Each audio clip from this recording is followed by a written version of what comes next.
kembali bisa bertemu di Sidang Anak-anak. Puji Tuhan ya, di tahun yang baru ini, ya meskipun masih secara online, tapi kita tetap bisa bersidang bersama-sama. Wah, adik-adik, ya meskipun ini tahunnya sudah baru ya, tapi di luar sana tetap masih ada virus ya. Masih perlu kita terus menjaga kesehatan. Masih perlu untuk tetap menaati protokol kesehatan. Ya masih perlu ya memakai masker, mencuci tangan. Juga masih perlu makan makanan yang bergizi supaya kita tumbuh dengan baik, tubuh kita sehat, tubuh kita kuat ya. Nah, puji Tuhan adik-adik ya, di tahun yang baru ini semoga kita juga makin rajin sidang anak-anak ya, meskipun masih secara online ya, tapi nggak apa-apa, kita tetap perlu semangat dan sukacita bersidang bersama-sama. Nah, puji Tuhan adik-adik, sebelum kita memulai sidang kita harus menyeru nama Tuhan dan berdoa. Kita latih roh kita adik-adik. Kita seru nama Tuhan bersama-sama ya 3 kali. 1, 2, 3. Oh Tuhan Yesus, amin. Oh Tuhan Yesus, amin. Oh Tuhan Yesus, amin. Ikutin Kak Misha berdoa ya adik-adik. Tuhan Yesus, terima kasih atas penyertaan-Mu atas hari ini, sehingga kami bisa bersidang bersama-sama. Tuhan, dapatkan sidang kami pada hari ini, biarlah menjadi sidang yang penuh dengan sukacita, sidang yang memuliakan nama-Mu, sidang yang penuh dengan puji-pujian bagi Dikau. Terima kasih Tuhan Yesus, kami cinta padamu. Amin. Nah, puji Tuhan adik-adik, kita sudah memulai di dalam doa. Sekarang supaya kita tetap semangat nih, kita penuh dengan sukacita, supaya sidang kita juga penuh dengan puji-pujian, kita akan bernyanyi memuji Tuhan. Adik-adik bisa bangkit berdiri ya, kita nyanyikan kidung pujian. Adik-adik juga bisa ikutin gerakannya. Nah, amin. Kita harus penuh dengan sukacita memuji Tuhan. Mengikut Yesus keputusanku, mengikut Yesus keputusanku, mengikut Yesus keputusanku, ku tak ikat, mengikut Yesus keputusanku, mengikut Yesus keputusanku, mengikut Yesus keputusanku.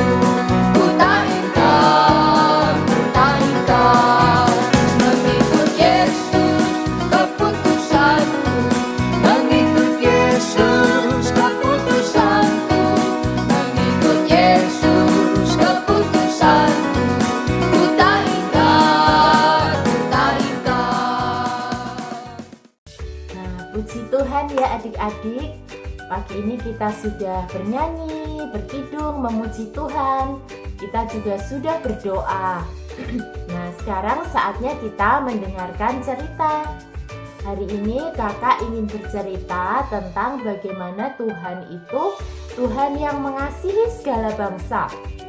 Tuhan ingin semua bangsa, setiap orang bisa diselamatkan. Nah, adik-adik, waktu itu setelah Tuhan Yesus bangkit, murid-murid Tuhan mulai memberitakan Injil. Mereka mulai mengabarkan tentang Tuhan Yesus. Tetapi adik-adik, saat itu murid-murid Tuhan hanya memberitakan Injil kepada orang-orang Yahudi. Karena murid-murid Tuhan ini memang orang Yahudi, dan saat itu orang-orang Yahudi tidak bergaul dengan bangsa-bangsa lain. Mereka nggak biasa bergaul dengan bangsa-bangsa selain bangsa Yahudi. Sekalipun Tuhan pernah berpesan ya adik-adik, jadikan semua bangsa muridku gitu. Tetapi waktu itu murid-murid Tuhan tetap hanya memberitakan Injil kepada bangsa Yahudi saja. Nah, tetapi di suatu tempat di Kaisarea ada seorang yang bernama Cornelius ya. Cornelius. Nah, Cornelius ini dia adalah seorang pemimpin pasukan Romawi. Dia bukan orang Yahudi adik-adik, tetapi dia ini ingin mengenal Tuhan lebih banyak gitu ya. Bahkan dia sering berdoa dengan ngotot di hadapan Tuhan supaya Tuhan memimpin hidupnya. Nah, suatu hari ketika Kornelius sedang berdoa, malaikat Tuhan datang kepadanya. Lalu malaikat itu berbicara kepada Kornelius. Kornelius. Nah, adik-adik, Kornelius ketakutan nih tiba-tiba ketika berdoa didatangi malaikat Tuhan. Lalu Kornelius berkata, "Ada apa Tuhan?" gitu ya. Kemudian malaikat Tuhan ini mengirimkan pesan kepada Kornelius gitu. Kornelius disuruh untuk mengutus prajuritnya atau orang kepercayaannya untuk pergi ke Yope. Dan di Yope nanti utusan Kornelius ini disuruh mencari seorang bernama Simon Petrus. Simon Petrus ini sedang berada di rumah Simon si penyamak kulit. Setelah Kornelius selesai berdoa, dia kemudian mengutus 2 orang pegawainya dan seorang prajuritnya untuk pergi ke Yope menemui Petrus ya, seperti yang diperintahkan oleh malaikat Tuhan dalam doanya tadi. Nah, adik-adik, tapi Tuhan juga perlu mempersiapkan Petrus nih.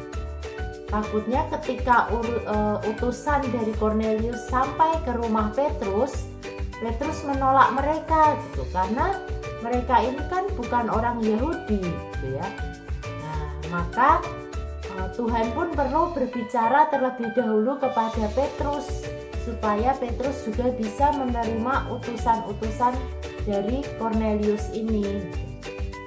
Nah, saat itu Petrus sedang berada di Yope. Seperti biasa, Petrus ini sedang memberitakan Injil kepada orang-orang Yahudi yang ada di Yope. Nah, saat itu hari sudah siang. Nah, sambil menunggu makan siang, Petrus berada di atas rumah Simon si penyamak kulit, ya. Nah, sambil menunggu makan siang, Petrus ini berdoa, adik-adik. Nah, ketika Petrus sedang berdoa, tiba-tiba dia melihat gitu, ada sebuah kain yang besar turun dari langit. Nah, anehnya di dalam kain itu ada binatang-binatang, adik-adik. Ada hewan berkaki 4, binatang melata, juga ada burung. Kemudian terdengar suara Tuhan berkata gitu, Petrus, sembelihlah dan makanlah gitu. Jadi Petrus disuruh menyembelih dan memakan binatang-binatang yang ada di kain besar itu. Petrus kaget, dia menolaknya gitu ya, karena binatang-binatang yang ada di dalam kain besar itu adalah binatang-binatang yang najis atau haram dimakan oleh bangsa Yahudi gitu. Jadi bangsa Yahudi ini mempunyai aturan gitu ya, mempunyai hukum-hukum yang tidak memperbolehkan untuk makan binatang-binatang yang najis. Binatang-binatang yang najis itu seperti yang tadi kakak sebutkan ada di dalam kain besar tadi gitu ya, binatang berkaki 4, binatang melata, dan juga dan juga burung-burung yang ada di kain besar itu ya. Nah, Petrus menolaknya gitu ya. Meskipun Tuhan sendiri yang menyuruh Petrus untuk menyembelih dan memakannya, tapi karena menurut hukum Yahudi binatang-binatang yang ada di kain besar itu adalah binatang yang najis, maka Petrus tetap tidak mau memakannya, adik-adik. Sampai 3 kali Tuhan menyuruh, Petrus tetap tidak mau memakannya. Nah, Petrus masih belum paham nih. apa maksud Tuhan melalui penglihatan tadi gitu. Nah, saat itu Tuhan lalu berkata kepada Petrus gitu, ada 3 orang yang sedang mencarimu gitu. Lalu Tuhan juga berpesan supaya Petrus nanti mengikuti 3 orang yang mencari dia gitu. Nah, saat itu juga ada orang yang mengetuk pintu rumah itu ya.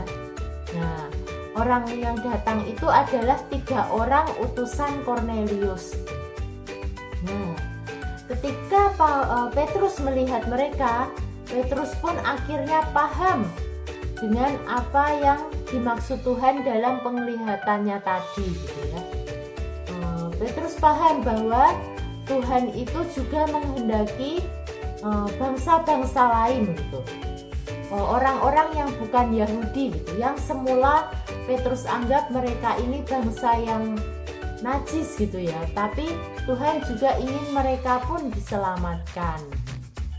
Nah, lalu Petrus membuka pintu dan mempersilahkan 3 orang utusan Kornelius ini masuk ke dalam rumahnya. Tidak hanya itu aja ya adik-adik, Petrus juga mempersilahkan mereka untuk makan, bahkan menginap di situ. Petrus yang semula tidak mau bergaul dengan bangsa bukan Yahudi, kini bisa menerima bangsa-bangsa lain gitu. Karena Tuhan sudah memberikan penglihatan kepadanya bahwa Tuhan pun juga ingin bangsa-bangsa lain diselamatkan ya. Nah, keesokan paginya Petrus pun berangkat bersama 3 orang utusan Kornelius tadi ya. Petrus tidak berangkat sendirian sih, dia juga mengajak beberapa orang Yahudi yang ada di Yope gitu ya untuk mengikuti dia gitu, pergi ke rumah Kornelius.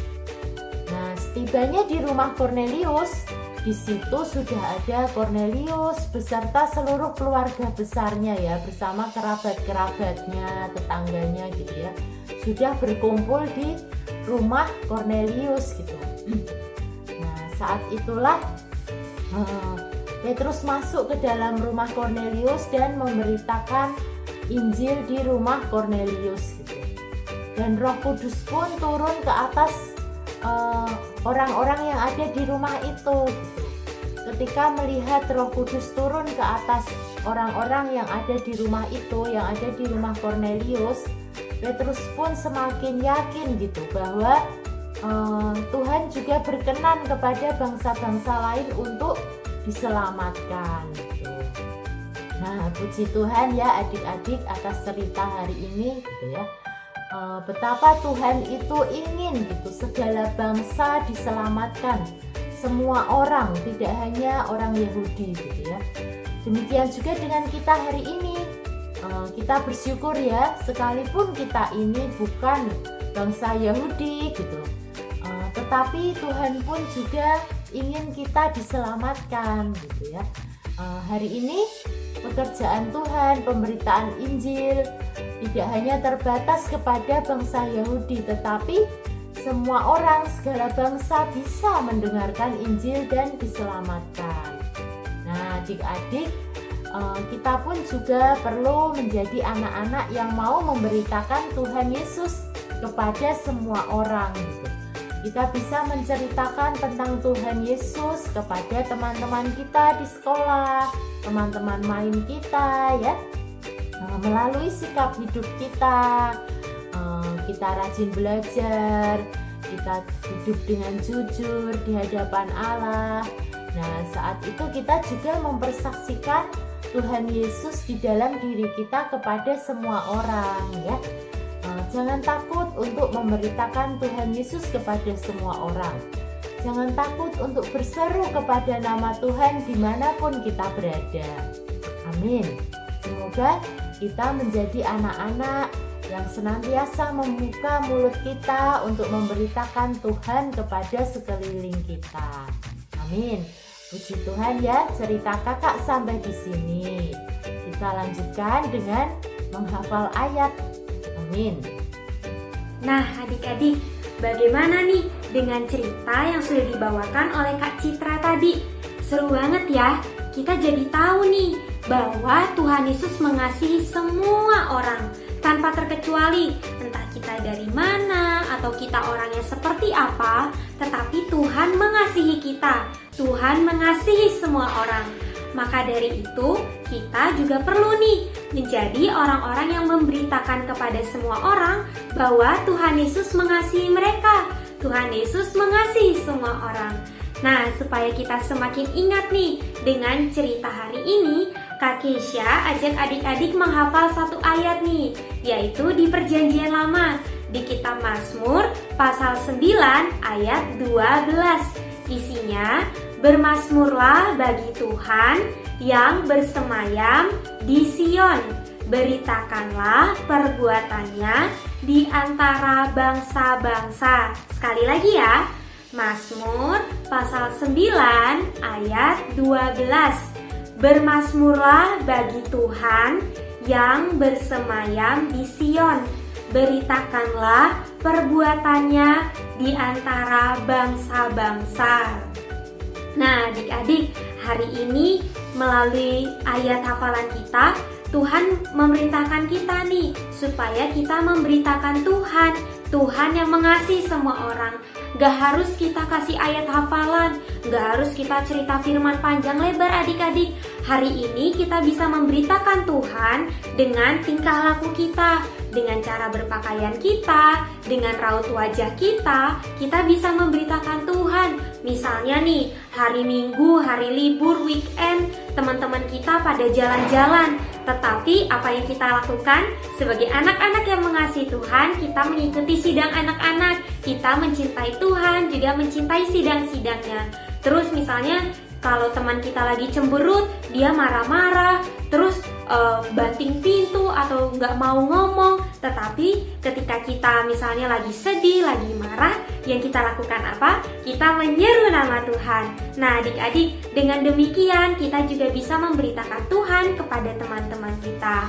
Nah, adik-adik, sidang anak-anak kita sampai di sini. Tadi sudah diawali dengan doa, kita juga harus mengakhirinya di dalam doa. Kak Keisha akhiri di dalam doa ya. Adik-adik ambil sikap doa yang tepat. Lipat tangan dan tutup mata. Kak Keisha pimpin dalam doa ya. Oh Tuhan Yesus, terima kasih Tuhan atas firman-Mu. Hari ini kami boleh tahu bahwa Dikau mengasihi setiap orang, Dikau mengasihi setiap kami. Maka dari itu ya Tuhan, kami mau belajar menjadi anak-anak yang mengasihi Tuhan. Oh Tuhan Yesus, kami cinta padamu. Amin. Terima kasih adik-adik sudah mengikuti sidang anak-anak hari ini. Sampai ketemu di sidang anak-anak minggu depan ya. Dadah!